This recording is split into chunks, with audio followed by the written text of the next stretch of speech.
Hi, this next technique is called Choy, and it is the ocean wave ball tossing technique. And different people do it different ways. This is my method of doing it. Your mileage may vary. So this is defense against a swinging overhand or right punch.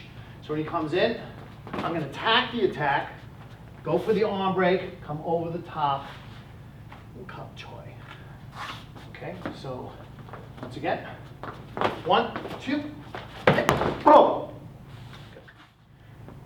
Okay, another variation of this is a little shorter.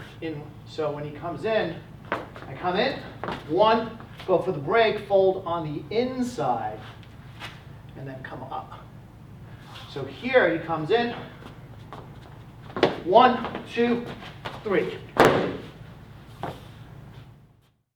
This is Rick Kellerman from 10 Tigers Kung Fu Academy. If anyone wants any information on our school, check out our website, which is www.10-tigers.com. Check us out on our Facebook page, or you can call us at 631-351-1556.